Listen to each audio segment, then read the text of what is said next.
Son dos casos que voy a abordar de investigación universitaria, típicamente universitario, pero que llevaron a proyectos de desarrollo local y tienen una repercusión en la recuperación de saberes y de prácticas tradicionales. Voy directamente a los dos casos y después si hay preguntas o cualquier cosa, pues contesto con mucho gusto. Primer caso, el caso de los textiles santanderianos. Parte, como lo mencioné antes, de una investigación universitaria realizada en 1980-1981.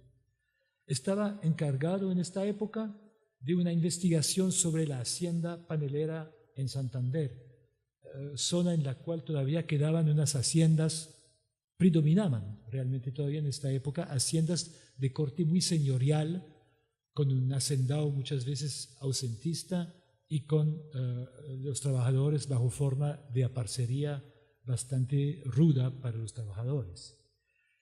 ¿Cómo llegué al algodón y a los textiles hablando de panela y de hacienda señorial? Porque en la investigación que estaba desarrollando trataba, como lo mencionó también justamente el que me presentó antes, yo me interesó mucho en las técnicas de producción y en particular las técnicas de, yo que podríamos llamar como la agronomía popular, la folk agronomía. Entonces, estudiando justamente cómo se sembraba la caña, lo que descubrí primero es que no era un monocultivo, era un cultivo asociado esencialmente con elementos de pan coger, o sea, de la alimentación diaria de los aparceros.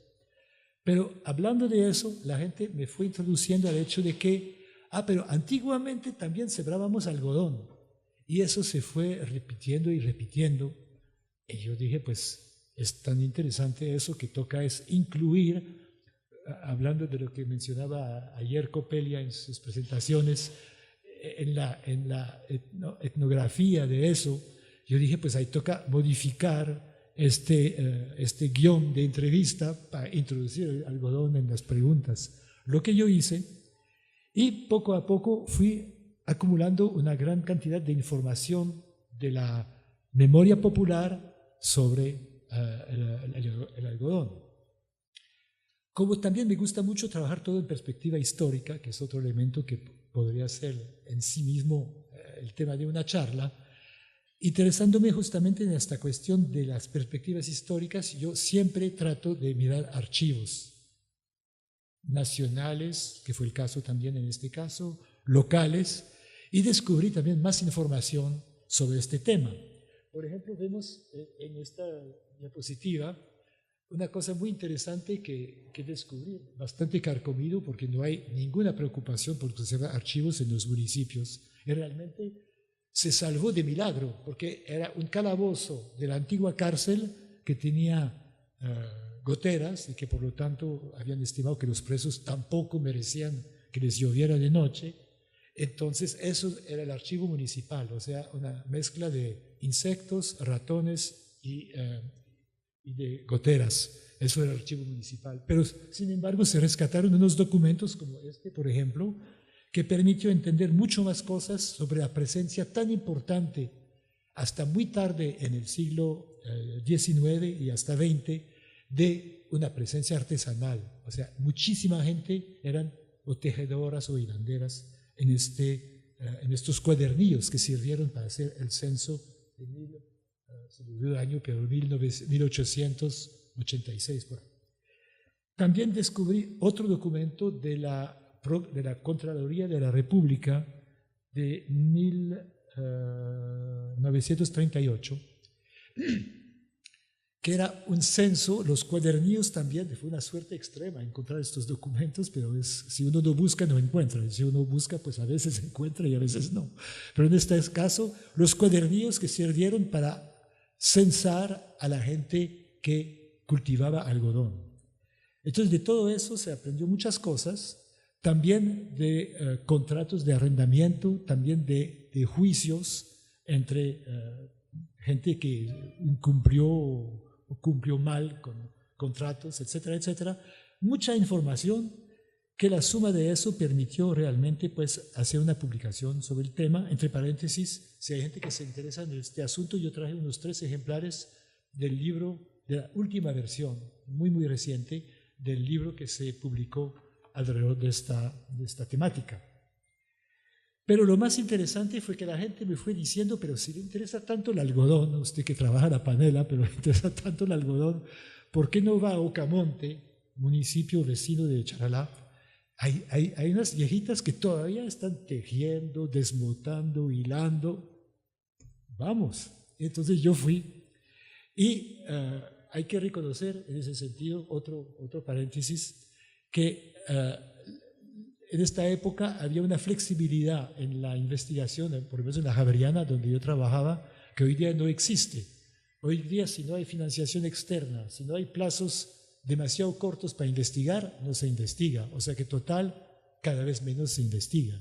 La gente investiga en sus doctorados, que es como un castigo que les imponen, el doctorado es un castigo. Después del castigo, ya después no tienen tiempo para investigar. Prácticamente no, son consultorías prácticamente que hacen, pero paréntesis porque yo me estoy extraviando. Bueno, entonces descubrí, allá, esas fotografías son de 1980 y 81, todas las que están en blanco y negro y algunas en color son de esta época. Descubrí entonces estas mujeres que en Ocamonte hilaban y tejían y desmotaban. Y también había en Charalá unas señoras ancianas que hilaban, porque se necesitan muchas hilanderas para una sola tejedora. Y entonces, yo no sé si es la siguiente, yo no sé si la 8 es una... Sí, eso. Eso es en Charalá justamente una anciana que todavía hilaba. Todo este trabajo me permitió elaborar una descripción y un análisis de las técnicas de cultivo del algodón y su contexto social, aparecería en haciendas señoriales, y una descripción detallada de las técnicas de producción artesanal, que no es el caso, puede entrar en detalles, pero que se describen en este estudio. A este trabajo se le dio una contextualización histórica. Yo mencioné antes que a mí siempre me interesan los archivos porque siempre me interesa saber una cosa que a veces falta a tanto antropólogos como sociólogos, que es tener los problemas en perspectiva histórica. Y se trató de contextualizar lo más que se pudo, se contextualizó con el antecedente guane, ya que, pues como todos los pueblos indígenas, tenían una tradición textil, en este caso es la tradición de los guanes, y como también hubo, a partir de la conquista, aporte de otras técnicas, las técnicas que aportaron los españoles. De ahí nació como un mestizaje tecnológico, que es lo que se pudo observar en 1980-81. Todavía en esta época se seguía hilando a mano, todavía se seguía desmotando manualmente, como lo vamos a ver en esta otra diapositiva, es como una varilla más o menos redonda, se van empujando por fuera las semillas de la mota de algodón, y en esta perspectiva histórica yo creo que es importante saber que esta actividad no se limitaba a Charalá y Ocamonte, es una actividad que realmente concernía todo lo que rodeaba el Socorro, que era como la capital en esta época, en 1868 o 86, no me acuerdo el año del censo, 69, el Socorro era la segunda ciudad del país, era muy importante todavía en esta época, cosa que ya no es el caso y por mucho. Pero entonces, este centro era un centro como de producción y acopio de toda esta producción de una cantidad de municipios que trabajaban el lienzo y que servía en gran parte para el vestuario popular. Era básicamente una actividad que surtían campesinos y las zonas mineras. Había mucho movimiento de textiles entre el Socorro y las zonas mineras para los esclavos.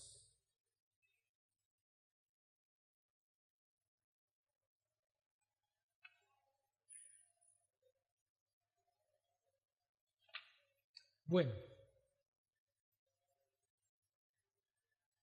este primer trabajo que se publicó, es como la tercera edición, se publicó en la Javeriana, después una primera edición en Ecoediciones y una tercera edición también en Ecoediciones.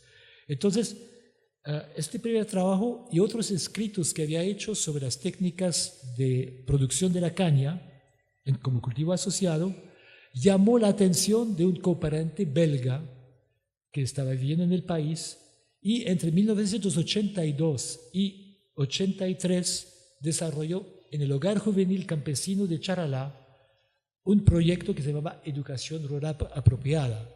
Muchos muchachos que estudiaban en los colegios de Charalá, por la lejanía de sus familias, no podían regresar, pues todo el mundo sabe eso, que vive en el mundo rural, no podían regresar a sus casas y tenían que alojarse en el pueblo.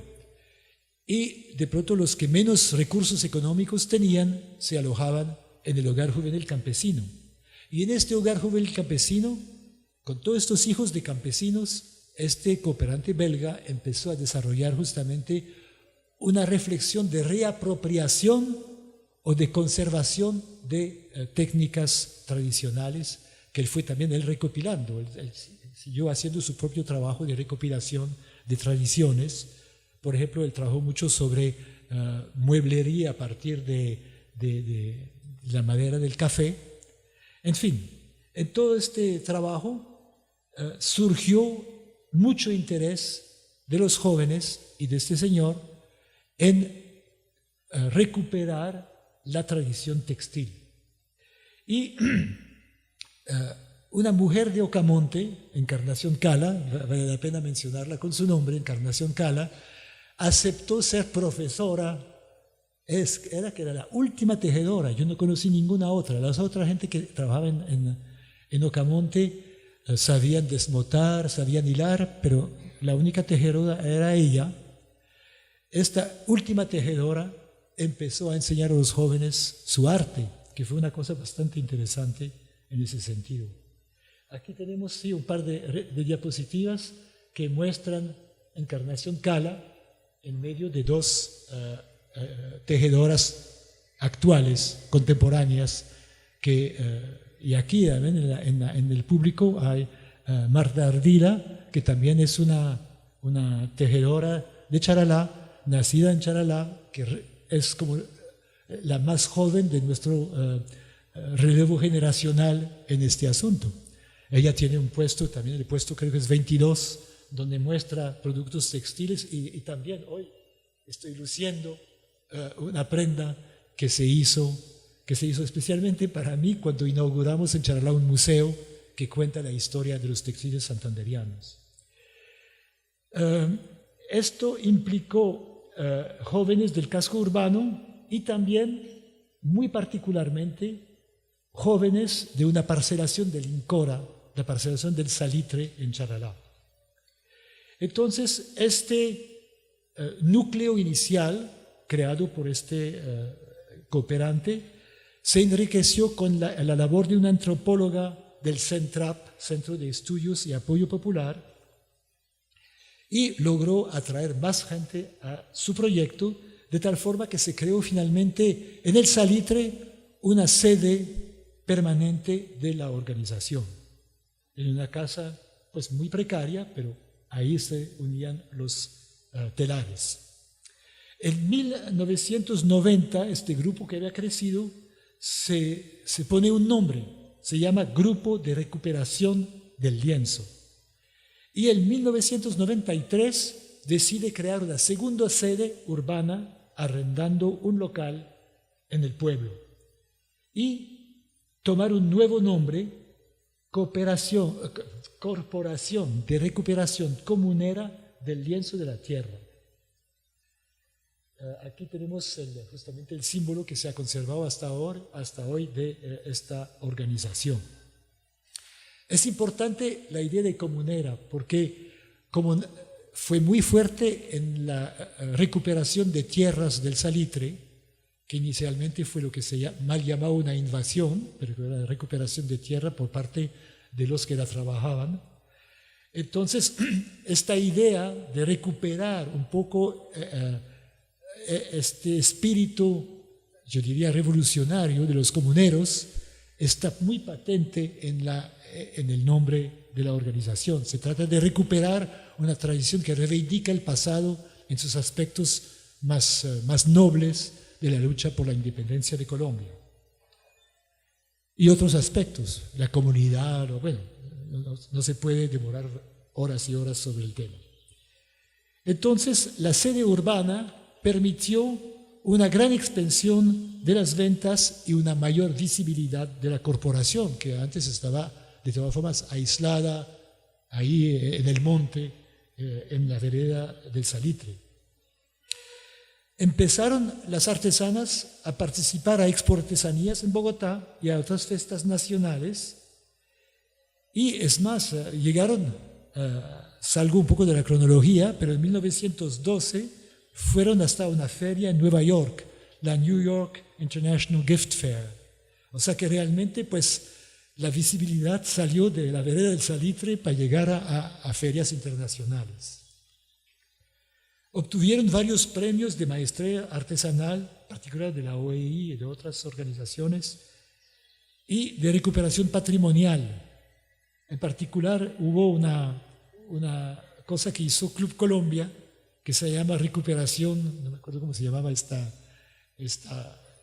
cosa que tendía a recuperar fondos para apoyar iniciativas de recuperación de tradiciones patrimoniales. Charalá quedó de primer puesto y gracias a esto pudo renovar totalmente su sede rural. En 2009 consigue una nueva sede urbana a través de una recolección de fondos hecho a nivel internacional, consiguiendo una casa patrimonial que vemos en esta diapositiva, con sus ventajas e inconvenientes. Ventaja porque es muy chévere que una propuesta de recuperación de patrimonio tenga su sede en una casa patrimonial, pero con sus inconvenientes porque actualmente el techo se está cayendo y no hay fondos para salvarlo de esta situación. Estamos actualmente en una lucha para tratar de recuperar fondos para salvar el techo y la casa misma de la corporación, la casa urbana.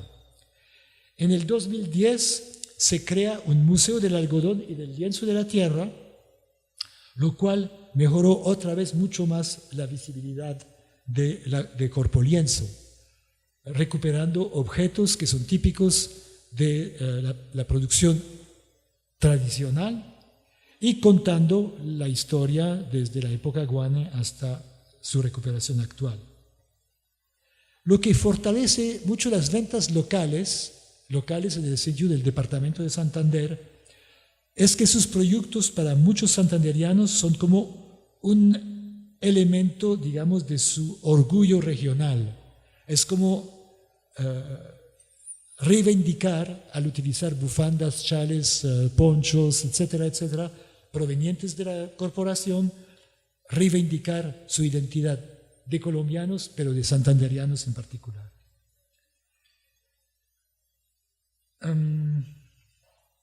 Bueno, para abordar más exactamente un tema que es del interés de este seminario, es que hay una alianza de tradición y modernidad en esta recuperación. Corpolienzo tiene como punto de partida las tradiciones híbridas indoespañolas. Reivindica esta tradición, pero no meramente para repetirla, sino para cambiarla y adaptarla al mundo moderno. Por una parte, tiene que adaptarse a la demanda de los potenciales compradores. Cuando sabemos que esta tradición era para hacer en general una ropa burda y resistente para mineros y agricultores, pues hoy día nadie se va a vestir como un minero o como un agricultor del siglo XIX. O sea, tocaba hacer productos que se adaptaran a la realidad del mundo moderno, telas, ponchos, etc. Bueno, esto es lo que pueden ver. Otra vez los remito al puesto 22 de la exposición de productos de las comunidades. Algunas también tuvieron apoyos de diseñadores y algunas producciones combinan tela con cuero. Esto ha exigido, entre otras cosas, telares más anchos que los de la tradición. Si miramos este telar, es una fotografía también de 1980, ese es el telar de Encarnación Cala en Ocamonte. Esto permite hacer telas de 70 centímetros de ancho, 70 no más. Y por otra parte, tiene muchos problemas, yo diría, de rentabilidad y de ergonomía. Por ejemplo, cuando la tejedora está tejiendo, disculpe la mímica, pero cada vez que la tela va avanzando, ella también. O sea, empieza tejiendo así, y a los 10 minutos está como, pues, doblada en dos para seguir, y eso es muy incómodo. O sea, los sistemas, digamos, de hacer avanzar la tela, tenían que modificar sistemas de avance automático, de trinquetes, etcétera, etcétera, que hacen que el trabajo se vuelve más fácil. Lo mismo ocurre con la técnica, eso es un telar moderno, que tiene, entre otras características, que varios de ellos tienen 4 tablas de lisos en vez de 2 de la tradición. Este tiene, no me acuerdo si tiene 2 o 4, pero parece que 2 este. Y el hilado también se modernizó, se pasó del hilado, aquí de pronto la siguiente diapositiva, eso es otro de los, ahí se ven bien los 4 tablas de lisos, y el siguiente, el trinquete, que permite justamente evitar estar constantemente agachándose más para trabajar, aspectos ergonómicos. Ese es el hilado con una rueca tradicional, y ahora las ruecas son, como en la siguiente diapositiva, unas que permiten un enrollamiento más fácil de la hebra hecha sobre un cono, y por otra parte que funcionan primero con pedal y después con motores eléctricos, porque de todas formas toca pensar constantemente en esos asuntos, en que la actividad sea rentable. O sea, los productos son productos relativamente costosos porque son orgánicos y además de eso con totalmente de elaboración manual, pero entonces si uno no acude a elementos que mejoran la productividad, pues obviamente los precios se volverían totalmente impagables. Si uno hilara todo a mano, por ejemplo, tocaría de pronto duplicar el precio de los productos que ya son costosos. Se volverían probablemente invendibles, excepto en Nueva York, pero como el mercado principal es en Santander, pues toca así. Lo mismo ocurrió con las urdideras. Eso es la urdidera, o sea, lo que permite hacer las urdimbres de los telares. Ese es el sistema de urdir tradicional, que es muy, muy complejo, muy engorroso. Se explica detalladamente en el libro. Yo sería incapaz de explicarlo hoy. Me costó un trabajo terrible explicarlo en el 81, cuando yo describí la técnica. Hoy día sería incapaz de reproducirlo. Es extremadamente complejo. Y ahora las urdideras que hay permiten de manera mucho, mucho más ágil fabricar las urdimbres. O sea, ahí vemos como novedades tecnológicas que tampoco son revolucionarios, no son cosas extraordinariamente fantásticas hechas en el siglo XXII, ¿no? Son cosas que se conocen hace tiempo, pero que se están integrando a una tradición textil para volverla más adaptada al mundo moderno y a la meta de hacer un producto vendible en condiciones económicamente sensatas. También el desmote, se han buscado alternativas, pero la verdad, aquí vemos el desmote tradicional con un molino manual de despepar, como llaman ahora, de desmotar, y un aparato que se intentó hacer, pero yo no sé, todavía está en uso. En este momento se me olvidó preguntar si este aparato todavía está en uso en la región. Bueno, también se buscaron alternativas en el tinturado de las telas. Tradicionalmente también las telas no se teñían, sin embargo, a veces cuando se hacían unas prendas más elaboradas se teñían, pero la tradición de tinturado se había perdido.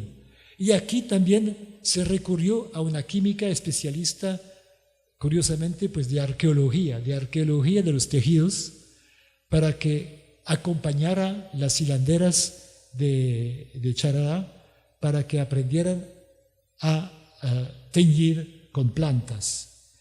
Y también eso ha creado como una curiosidad entre las tejedoras y hilanderas, y algunas están experimentando con plantas de su entorno a ver si algunas otras de pronto pueden servir para teñir las telas, los hilos. Las telas nunca se tiñen, lo que se tiñe son los hilos. Aquí tenemos, yo no sé si hay una diapositiva antes, no sé, como no veo lo que está pasando allá. Sí, eso es un ejemplo de estos hilos teñidos con plantas y que después entonces se incorporan a las telas que se fabrican. La siguiente diapositiva es también la voluntad de cultivar algodón propio y algodón en condiciones orgánicas. Aquí es importante ser muy sincero sobre el tema. Las telas no son 100% orgánicas. Hay dos tipos de telas que se producen en Charalá. Unas que se llaman las telas salitre y otras las telas, se me olvidó el otro nombre. Bueno, en fin, hay dos tipos de telas. Una que es urdimbre y trama con algodón orgánico y otras que son urdimbre con hilo industrial y trama con algodón orgánico y hilado a mano. Lo que hace que de todas formas en ambos casos tiene esta fuerte apariencia de producto artesanal, de lo hecho a mano se ve en las telas, pero hay dos precios diferentes y dos cualidades diferentes del 100% orgánico y del 50% orgánico. La dificultad ha sido en particular la de conseguir algodón orgánico, porque los pequeños campesinos que están muy ahora adictos al café, a veces lamentándolo porque los precios han sido vergonzosamente bajos estos últimos años, pero eso lo debemos a nuestra gran fiebre neoliberal que permitió, en nombre de los intereses de las naciones del norte, suprimir el Pacto Internacional del Café como el pacto de muchas otras materias primas y hacer que las migas se queden aquí y las ganancias en otra parte. Pero eso es otro tema también. Entonces, es difícil para los charaleños convencerse que en el fondo el algodón orgánico les daría un resultado casi económico, casi igual al del café. Pero tienen como esta confianza tradicional en el café y tienen mucha reticencia en la poca tierra a la cual tienen acceso a dedicar parcelas, como en este caso, a un cultivo que ven que es un cultivo también asociado, ¿no? Siembran café con maíz, siembran algodón con maíz, en fin. Bueno, ¿qué aporta Corpo Lienzo a sus asociadas? Aporta, que es una cosa sumamente importante de tener en mente, eso es una fotografía muy de los inicios de Corpo Lienzo, una reunión anual que reunía hilanderas y tejedoras en esta época. Les aporta un ingreso propio a las mujeres en una región que tiene muy poco empleo remunerado para mujeres. Pueden aportar recursos monetarios a su casa, mejora su estatus en la casa. También otro punto muy importante es que ha creado una hermandad de mujeres que reflexionan entre sí sobre su condición, cuestionan el patriarcalismo y el machismo. Es una zona de compañerismo fuera de la soledad de la casa y es sumamente importante. Ahí vemos una reunión ahí de comer juntas. Entonces es muy importante ver este aspecto de de hermandad, de compartir en el taller, de charlar entre sí, de intercambiar ideas y no estar en la casa únicamente ocupándose de asuntos domésticos. También es muy importante porque ha ampliado su panorama intelectual. Participan de la administración de la corporación, de las orientaciones de la corporación, de la escogencia de los diseños que les parecen convenir. Participan de actividades donde encuentran personas diferentes con los cuales intercambian, realizan salidas a museos o han realizado en el pasado salidas a museos para conocer el pasado guane. Se hicieron charlas en la corporación sobre la historia de los tejidos. Es un caso realmente excepcionalmente exitoso. Yo creo que muy pocas organizaciones de este tipo pueden decir que llevan 36 años desde su inicio y 25 años como corporación de recuperación comunera del lienzo de la tierra. Y no han hecho sino progresar. Han inspirado hasta un pintor local que hizo un cuadro primitivista que muestra la siguiente, que muestra justamente la actividad textil en una, se llama Manolo Díaz, y es un pintor primitivista ya de cierta reputación en el país. Bueno, ese es el primer tema que quería presentar. Es un tema de una actividad que ya está totalmente consolidada. El único problema grave, pero que se está resolviendo poco a poco, es el relevo generacional. Eso sí es un problema que es absolutamente permanente. Todos los que trabajan con el agro lo saben. Es permanente tanto en la finca campesina familiar como en las actividades artesanales. Y eso, bueno, es un problema de orden sociopolítico muy amplio que no es el tema pero lo importante es ver justamente este año a dos personas jóvenes como Marta Ardila, que está va a estar dentro de poquito en el puesto 22, y como otra persona que entró este año. Realmente este relevo se da en la Corporación del Lienzo, es una cosa muy, muy importante que vale la pena recalcar.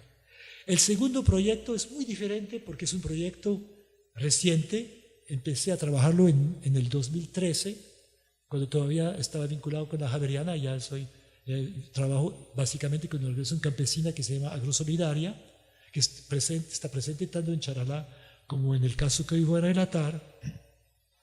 Es el caso de la tradición triguera y molinera de Boyacá. Entonces no es un proyecto maduro, sí, es un proyecto que está apenas incipiente en sus aspectos prácticos. Pasamos a la siguiente. Eso es lo que se ve todavía en algunas partes de, esencialmente, Boyacá y Nariño. Son las principales partes del país donde todavía se cultiva trigo. Yo no entro en detalles, pero ustedes sabrán seguramente que el trigo, que fue muy importante hasta los años 50 en Colombia, donde abastecía más o menos el 50% del consumo, desapareció prácticamente totalmente de la producción comercial, totalmente. Ya no hay producción comercial de trigo, solamente se conserva bajo forma de producto de pan coger. Entonces, esta tradición fue arrollada, aplastada por las importaciones masivas de trigos o donados o subsidiados inicialmente por los Estados Unidos y ahora que provienen esencialmente de Canadá, Estados Unidos y Argentina.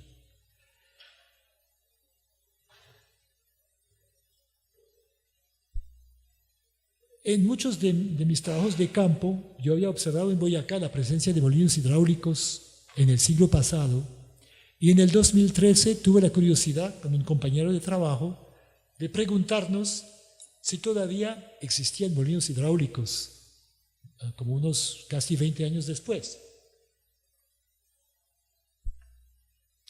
Entonces la región ha sido muy afectada por la violencia y el trabajo que habíamos hecho en los años 1990, pues había quedado casi borrado del panorama, pero este recuerdo de haber visto los molinos.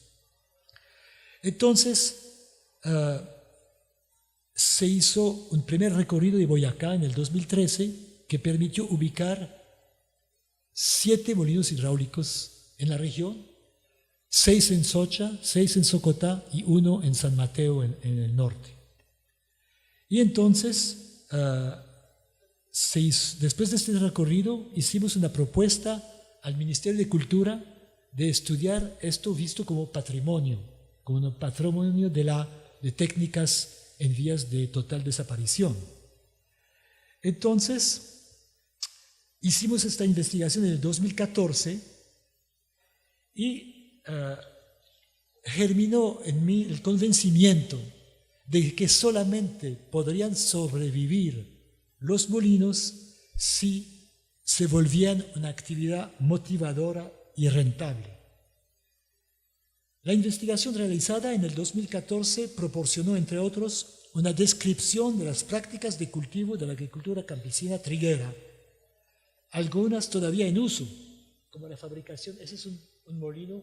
Puede apreciar al ver este monumento, que es un monumento nacional. Es extraordinario pensar que se movieron piedras tan grandes para hacer este molino.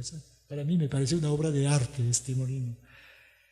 La descripción de las prácticas todavía en uso, el montón de trigo, que es la siguiente diapositiva, que es realmente también una obra de arte para mí. Ahí vemos en la siguiente diapositiva también una descripción de más cerca de cómo se hacen los montones. Todavía se practica la siega con hoz y amarre del manojo, que vemos aquí, hecho en Socotá. Se practica la tría con máquina, que se ve aquí en esta diapositiva. Se seca en patio, como se hace con el café, con muchas otras producciones. Esta fotografía es del Cocuy, no es de Socha y Socotá. El arado se realizó con bueyes y es todo un arte también saber manejar bueyes. Están desapareciendo también rápidamente. Lo que pasa es que en esta región, que es bastante apartada, que como lo comenté fue muy afectada por la violencia, y entonces hay muchas parcelas que son inaccesibles por vías carreteables. Entonces la única manera de acceder a ellas es con bueyes, que hace que se mantiene cierta tradición de los bueyes, pero amansar los bueyes para que sepan trabajar es un trabajo bastante arduo, y arar así también hay que saber. Mejor dicho, yo creo que nadie aquí sería capaz de hacerlo. Hay cosas así. Aquí tenemos una persona que sabe afinar marimbas al estilo antiguo. Y yo creo que este tipo de tradiciones, y lo quiero saludar porque me pareció muy extraordinario conocerlo hoy, y me parece muy importante que algunas tradiciones no se pierdan totalmente. El manejo del agua también, que es una cosa. Aquí vemos una boca toma, que es un trabajo muy delicado. Además que hay allá unos momentos de avenidas de agua muy fuertes que destruyen sistemáticamente las bocatomas. Y eso es cierto en toda la molinería de alta montaña. Esta molinería es de origen español, de origen realmente, probablemente griego, pero digamos que es una molinería que funciona en tierras de montaña en las cuales las avenidas de agua a veces son muy violentas. Y tanto en Francia, donde existe también, como en Suiza, como en España, como en Grecia, muchas veces las bocatomas se destruyen. Aquí es una bocatoma abandonada. Esta no. Es una bocatoma también, pero se destruye muy fácilmente con las avenidas de agua. Pasamos a la siguiente. Esta agua se lleva a los molinos. O sea, el manejo del agua todavía está muy bien. Después hay una canal que vemos en la siguiente, que generalmente es de eucalipto, pero esa es una bajada en piedra que lleva el agua a la rueda hidráulica. A veces, y ahí sí vale la pena observar, aquí se puede ver al borde de la montaña la extraordinaria construcción de una zanja que inicialmente fue una zanja de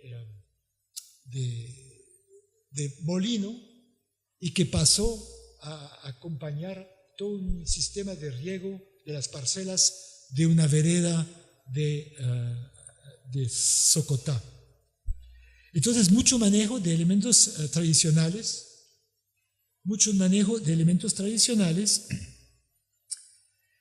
y al contrario, otros elementos que quedaron en desuso, como por ejemplo, como lo vemos en la siguiente diapositiva, aquí se ve este elemento circular frente a esta casa, es una antigua era en la cual se triaba el trigo, pisoteándolo por animales, pues todo un proceso que se describe en la investigación que hicimos, pero que no es el caso de describirla detalladamente aquí. También la investigación pudo realizar una descripción detallada del funcionamiento de los molinos. Aquí vemos un molino en acción. La persona ahí, el molinero, Milcíades Niño, está graduando la distancia entre las dos muelas. La de arriba es la giratoria y la otra es la fija. En la siguiente diapositiva vemos donde cae justamente el golpe del agua. Y es interesante saber que en el siglo XIX los ingenieros para elaborar las ruedas Pelton empezaron a partir, digamos, de las tradiciones de la molinería hidráulica a perfeccionar este tipo de sistema para hacer sistemas hiperfuncionales. Estos obviamente son muy poco funcionales y realmente lo mismo que pasó en Charalá, yo diría que en el rescate que espero lograr fomentar, por lo menos, de esta tradición molinera y triguera, ese es un elemento que se podría hacer una pieza de museo, pero si queremos que los molinos funcionen y sigan funcionando de manera realmente moderna, se tendrá que reemplazar esta rueda por una rueda de mayor eficiencia y sobre todo de mayor durabilidad. Los molineros pasan mucho tiempo reparando esas ruedas porque las cucharas por el golpe del agua se descuadran, se rompen, se salen. Entonces todo eso complica muchísimo su trabajo.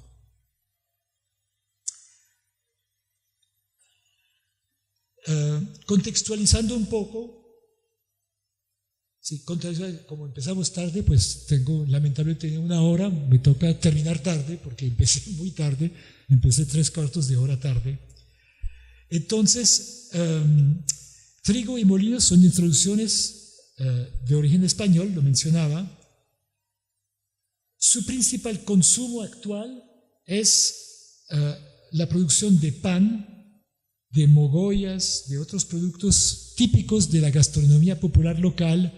Hay lo que llaman arepas corridas, arepas fritas.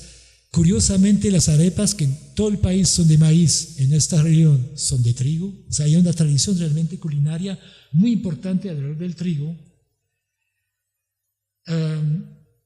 Bueno, ya mencioné el problema del retroceso del trigo, lo mencioné antes. Y un aspecto muy negativo del retroceso del trigo a partir de los años 55 con este proyecto estadounidense que se llamaba Alimentos para la Paz. Realmente pues yo no sé si era para la paz o para salir de sus excedentes, porque tenían excedentes fenomenales de trigo en Estados Unidos. Había más de 200 buques de guerra inutilizados después de la Segunda Guerra Mundial llenos de excedentes de trigo y no sabían qué hacer con ellos. Entonces los trigos viejos, medio podridos, se mandaron para acá y quebraron nuestra agricultura. En fin, es en paréntesis. En este proceso se perdieron dos cosas importantes, entre otras muchas. Por una parte, se perdió riqueza en las rotaciones de cultivos. Y la pérdida de riqueza en las rotaciones de cultivos es algo que justamente obliga, entre comillas también, porque es muy complejo el tema, a fumigar más, porque hay más plagas que se mantienen debido a la no rotación.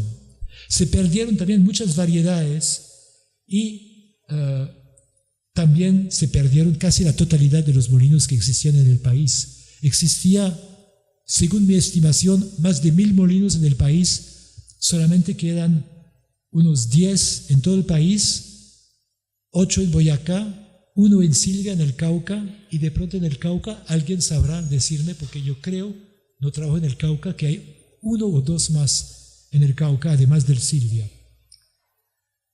Bueno, llegando concretamente a lo que nos interesa, se presenta en Boyacá, Cauca y Nariño un mínimo grado de conservación de la tradición triguera como producto de pancoger.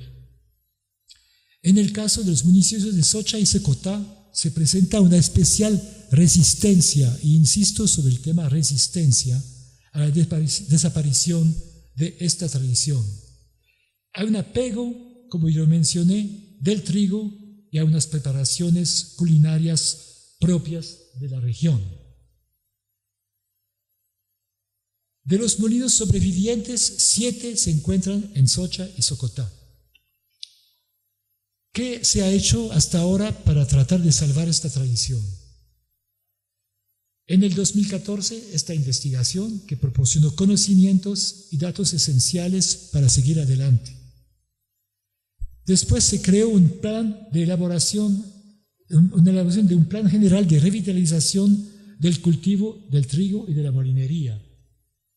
Eso lo pueden buscar en internet. Sobre eso hay una página importante para los que se interesan al tema que se llama Molinos Hidráulicos de Boyacá, que es una página de Facebook en la cual pueden seguir muchos elementos de la historia. Ahí está el resumen de la investigación del 2014 y muchos aportes, casi todos de gente de Socha y Socotá y algunos de gente de Nariño, donde un municipio está tratando de poner en funcionamiento un molino abandonado.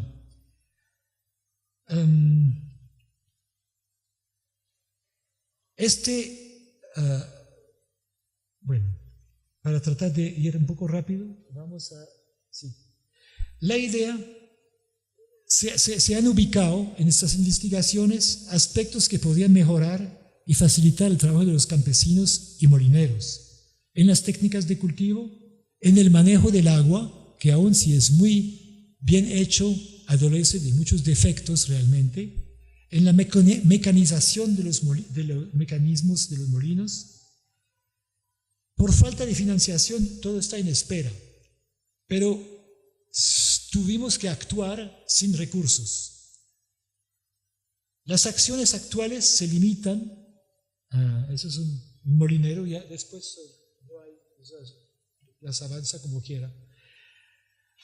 Se entendió que el aspecto clave era establecer una conexión entre los productores de Socha y Socotá y los demandantes de harinas especiales. Hemos podido observar en Bogotá que se está creando cada vez más panaderías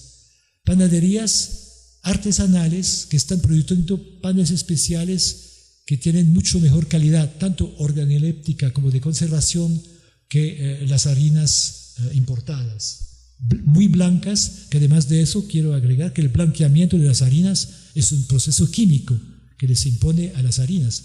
Además de no ser nutritivas, prácticamente únicamente son aportes energéticos, sin ningún aspecto propiamente de calidad nutricional. Las harinas tradicionales aportan de todo, eso sí se puede ver, y son muy ricas de consumir, la verdad. Entonces yo creo que los molinos únicamente se salvarán y la tradición agrícola únicamente se salvará a través de un mercado urbano de harinas tradicionales. Digo urbano porque sí lo hay, muy local. En Socha y Socotá hay panaderías que fabrican moigollas con las harinas locales, pero fuera de este pequeñísimo, diminutísimo mercado local, no hay mercado para estas harinas. Entonces la idea, y ya estamos en el proceso también artesanal de crear este vínculo entre la producción de allá y entonces se ha desarrollado una demanda por este tipo de panes y existen, yo diría, tendencias similares a las del algodón en la demanda. O sea, es una demanda costosa, de productos costosos. Ustedes verán, las bufandas que están allá valen de pronto 10 veces más que una bufanda hecha en China.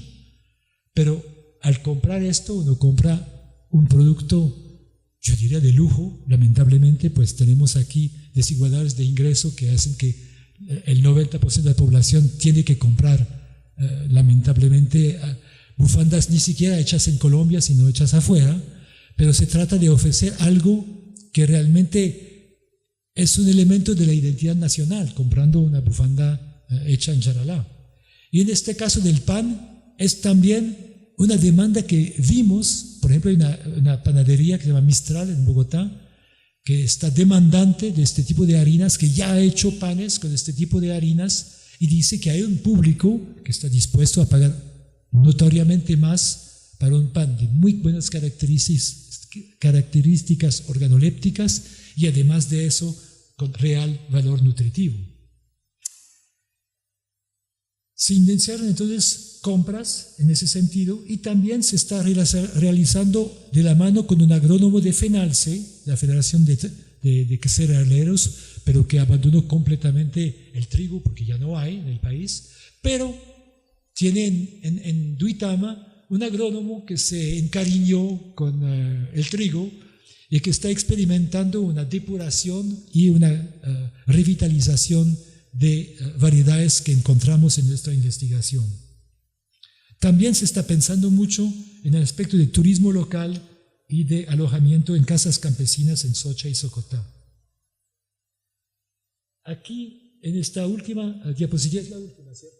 En esta última diapositiva vale la pena observar esta mancha amarilla en la loma rodeada de pastizales. Es como un símbolo para mí de la resistencia triguera en medio del avance ganadero que padece el país. Yo diría que padece porque me parece que en muchas partes este avance ganadero está destruyendo muchos elementos de nuestra agricultura familiar campesina. Entonces, termino solamente mencionando que todos estos trabajos tienen un doble aspecto, un aspecto de desarrollo local, regional, pero al mismo tiempo tiene una voluntad de tratar de salvar elementos de nuestro patrimonio. Con esto termino y muchas gracias por haber venido a esta presentación.